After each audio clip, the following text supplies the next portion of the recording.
Hopefully it'll get you get that energy coming back up that Brett talked about. And Brett, thank you very much for teeing us up for a good panel conversation. I want to kind of tee off of your comment about threat actors. Some of you may have recently heard or read where Andy Osment from DHS recently categorized the security threat actors as either vandals, burglars, thugs, spies, or saboteurs. And so the vandals are the groups like Anonymous that just want to cause you reputational damage. The burglars are those guys that want to steal something from you, whether it be your money or whether your credentials or actually use it to do some kind of wire transfer and take your money. Thugs are the people that just want to hurt you, like they hurt Sony. The spies are the ones that want your intellectual property or your trade secrets, maybe for the advantage of either their company or the nation. And saboteurs are the nation-state adversaries who want to exploit the critical infrastructure in times of conflict. And depending upon your role and the company that you work for today, some of those may be more pertinent or important to you than others. But as a technical community of IT leaders or technical leaders, I think we need to be concerned about all five, especially the last two. And that's also even more particularly important because, the vandals, the burglars, and the thugs, the knowing what's going on is going to happen pretty quickly. You're going to know about that pretty fast. But the spies and the saboteurs, as Brett also alluded to, you may not know that for months or years. And it's particularly important for those of us in this room because most of us are involved in what's defined as critical infrastructure.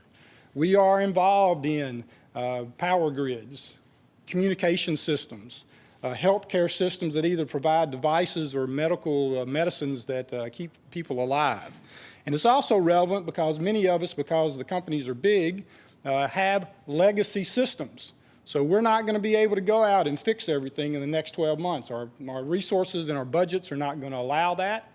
So we have to have ways of figuring out which things to, through our analysis, figure out which things to prioritize and which things to go after first. So I think that's what our panel's here to talk to us a little bit about today. We're going to try to hit on things that will spur your questions, but we're going to talk a little bit about the threat actors and their paradigms, understanding where technology is and is not helping us out in this situation, and also talk about some of the risk management approaches that really work in a security environment. And so I'd like to thank Brett for teeing this off. Some of the slides that I'm talking about right now allude to some of the things that he talked about.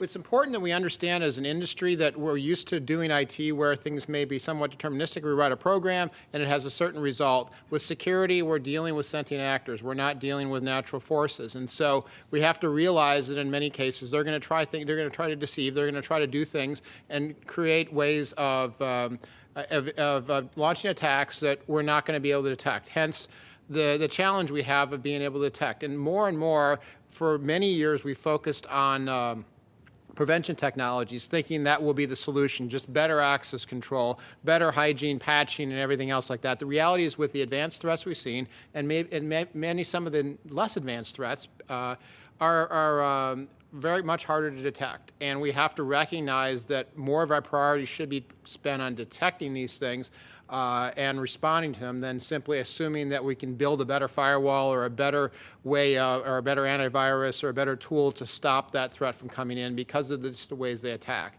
The 229 number came up a couple years ago from Mandiant. There are many numbers, Verizon, others produce their numbers that basically show how long it takes for an attack on average to be detected in an enterprise.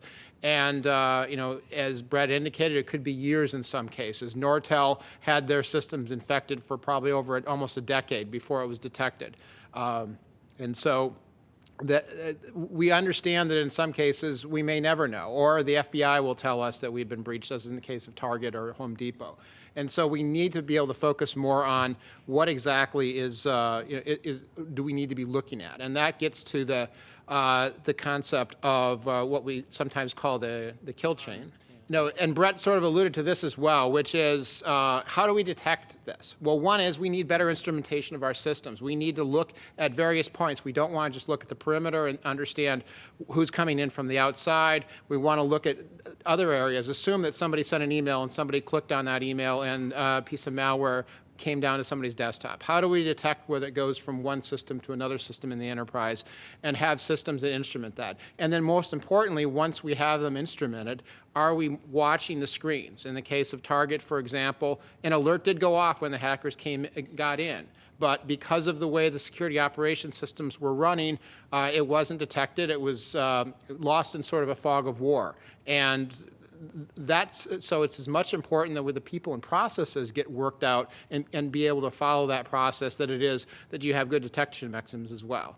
And so that's why having things properly staffed, having a 24/7 security operations team that's watching things, not relying on security automation. I think security automation is a good thing, but if it takes the human out of the process altogether, it's going to fail, because hackers can then emulate and understand how security is automated and then work around that. You need human beings to be able to step in, as well as detect false positives and other things. And so that's why we need to be able to focus on that aspect as well and look at all parts of the enterprise and where they might be lack the visibility we need to detect that. And then finally, once we do detect a breach, our next thing to do is really respond to it in a variety of ways. We need to really assess risk on an ongoing basis to understand where we're weak, but certainly understand how we're going to respond, and that includes exercising a robust incident response plan and testing it over and over. We've done fire drills since we were in kindergarten, and we've gone down. We understand how that works. We do that in part because we don't want people to panic when the real event happens. The same thing goes with exercising incident response plans and being able to make sure that people aren't lost in that fog of war when that breach actually happens, and that they're going to do the right thing and respond, and there's processes and things that have been tested. But it also goes beyond technology and shutting down machines. It means working with your lawyers, your media relations, your PR. Many of the damages, and if you look at some of the major breaches like Target and some of the health care breaches, a lot of the costs were really about not the technology and recovering from the system, but dealing with the public relations disaster, the stock price reductions, the other impacts that we see that are most likely preventable in many cases if they simply understood how to respond and not try to drip out information, have things leak at the wrong time, but actually have a competent response. That's what the public wants. We understand that breaches are going to happen, but we need to be able to respond intelligently to it. Leverage your policies. Cyber insurance, we've seen a lot in the news lately about how the insurance companies are still having a very hard time trying to assess, particularly for things in critical infrastructure where physical damage may occur, and they don't really understand how to measure that impact. But most importantly, we want to leverage that intelligently, and where we can get cyber insurance, we want to be able to use that in order to brunt that impact. Insurance companies are also helpful at being able to educate their customers on what risks they should prioritize and where they should focus, because they're collecting a lot of that information. It's still in its infancy, but it's growing in importance. And of course, understand where your data is and what that impact is. If you have the ability to tell your customers, yeah, we lost 10 records, as opposed to, well, that database had 10,000 records and we're not sure what was touched, so we have to inform all 10,000 people or 10 million people. So that's why it's important to understand those and have good measurement about what actually happened. So altogether, there's a lot of other advice, but those are the steps that we want to take to be able to mitigate the damage, as well as to better understand and have visibility over the environment. In the world of emerging security technologies and threats, you kind of have to take a proactive look at this. The world in its infancy and ages has never really been able to get rid of the bad guys. So the idea that we're going to be able to be in an environment where we don't have to worry about cybersecurity in any way, shape, or form, there's a cure or there's something for that, is not going to happen.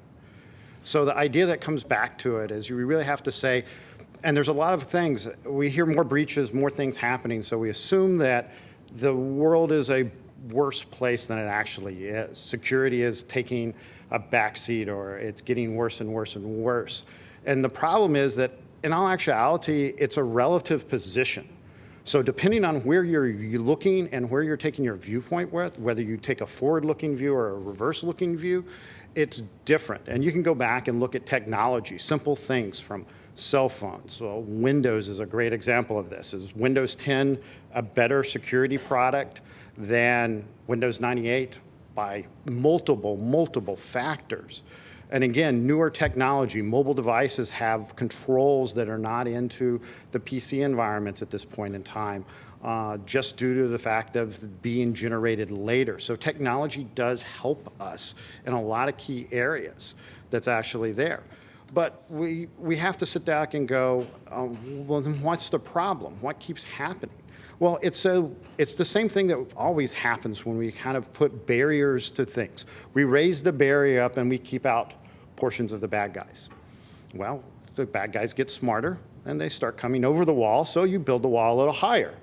They'll come over the wall again, you keep building the wall higher. And it's back to the same thing, and you can have multiple discussions of whether is building the wall correct, or should we change the material of the wall? Should we change how we do this? And the answer is you can do whatever you want to. They're going to either find ways around your security controls, or they're going to go directly at the users. And we see that time and time again, is that as we raise barriers in these areas, that the bad guys are actually doing it, and they're doing it despite us. They are corporatizing. They are using efficiencies of controls. They are called organized crime for a reason. It is highly organized, highly targeted, and they have whole groups and industry. Just as you have an IT force, they have a hacking force that's the same levels in the same areas that have to be understood with that. So you have to also look at the ideas as maybe some of the pillars that we are building our security controls, the idea of being able to protect something, detect something, and respond to something, maybe those pillars are in the wrong order. So we've always focused on we want to protect everything. And in actuality, we heard from Brett and some of these others that detection and visibility is really the key. So we understand that protection may be not dead, but you really have to be able to see and understand what's actually going on and use that to respond to the issues and form protections around it. So if you look at some of the technologies and the advantages of this, it's not all dark and stormy. The world is not going to end. I can't be Chicken Little running around saying, don't connect to the internet, unplug, and you'll be safe. That doesn't exist in the modern day world, and it's not something your business can actually even do and support itself anymore.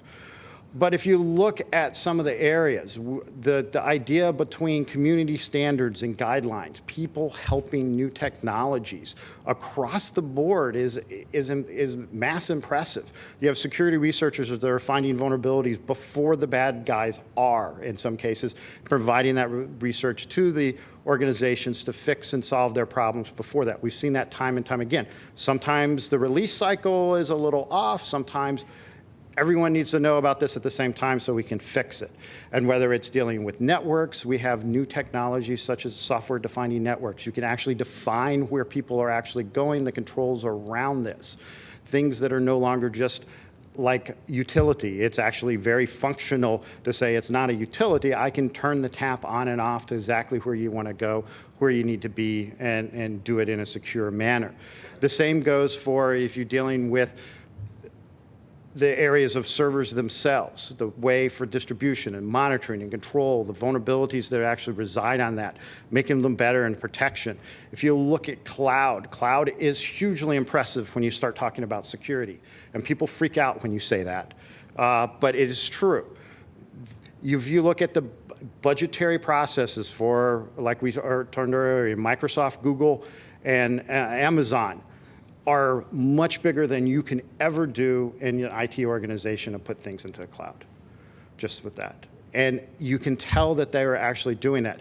To build on something that's scale, replicable, being able to replicate this across the enterprises in one area or another becomes hugely important for security because you don't introduce the human factor.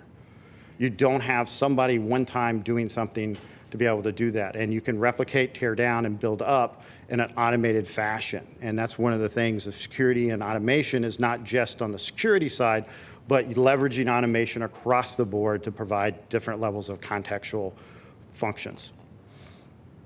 If you also look at things such as mobile and IoT and the security on those, IoT gets a kind of a misnomer. Again, it started technology, And we see this with every new technology, whether it's wireless, whether it's other things, is the sloping of the technology basically slides. Newer products are introduced, they have vulnerabilities, they're fixed and replicated and continue moving forward. We see IoT focusing on two different channels, the consumerization channel and an industrial side of it. And we're seeing devices that are built that do have scale, do have other capabilities that are actually there, and dealing with protections built around the functionality with that. If you look back on the mobile side of it, mobile is a huge function of that. We have these devices in our pockets that have the network speeds that were only dreamed of years ago, and the capability to be able to send data and correlate data across the enterprise and collect your data on your applications, whether it be applications, web, or anything else, the data sits there. We can put these in compartmentalized, we can encrypt them, and we can do different levels of authentication to unencrypt and keep those devices safe. That's a huge interface versus something that we start getting into in the PC world. And it's not to say the PC world's any different, it's an older technology. It did not have the luxuries of it being built and moving forward with that and the adoption of the uniform factor and everything else that's around that. If you look at security protections in general, you have newer technology from things such as user behavioral awareness.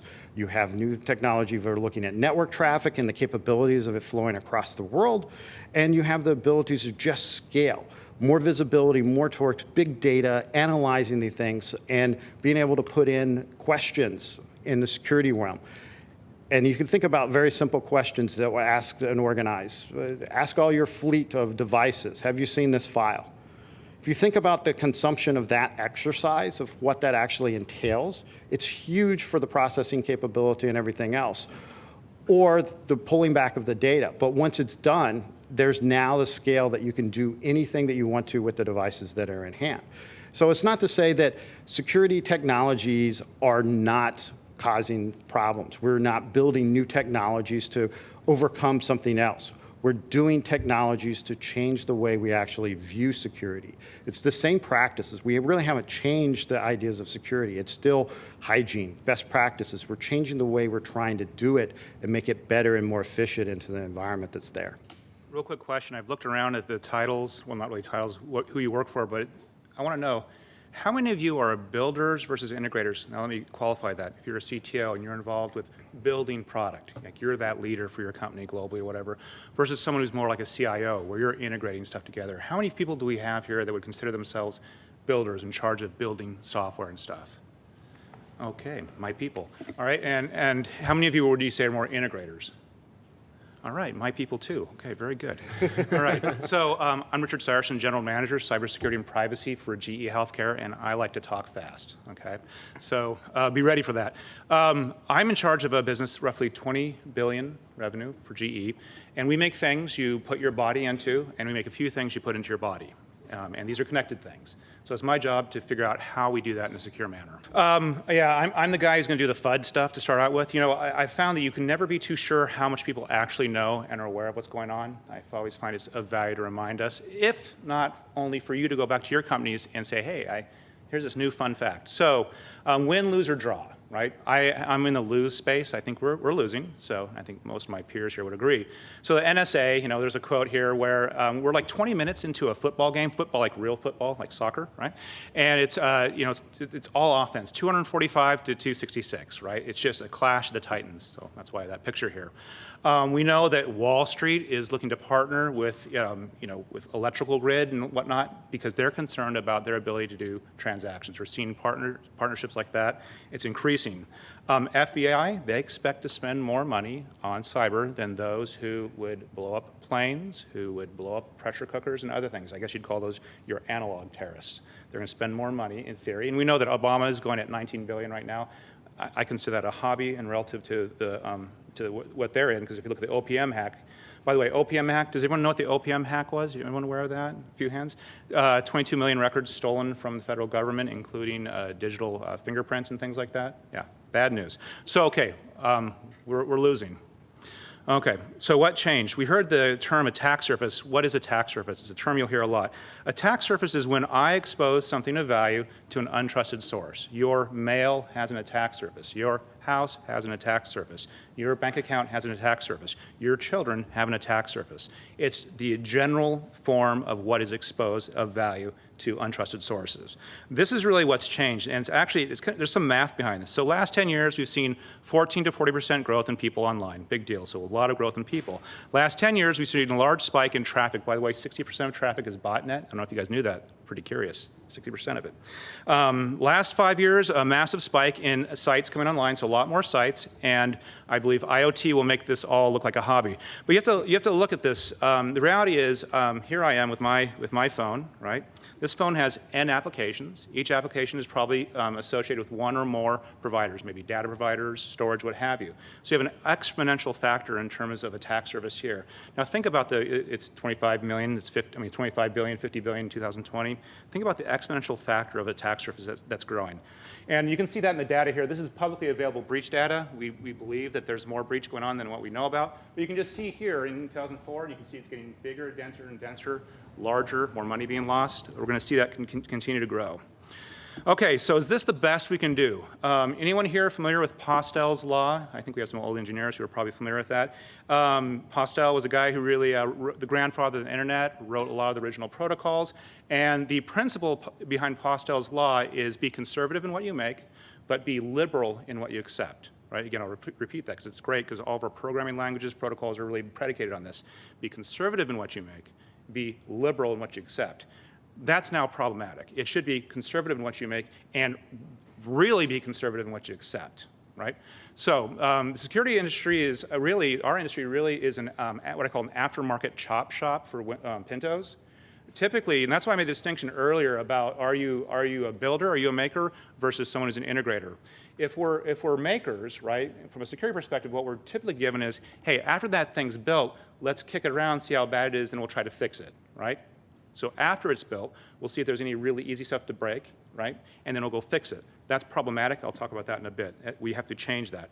By the way, anyone have any ideas how soon you're attacked once you put something online, a website? Any guess? 7 seconds. Okay.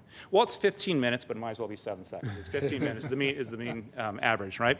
Does anyone here know what the FBP protocol is? I made that up, so you probably don't know what it is. It's called the Firewall Bypass Protocol. Are you familiar with that, the Firewall Bypass? It's called you with the computer, okay? All right?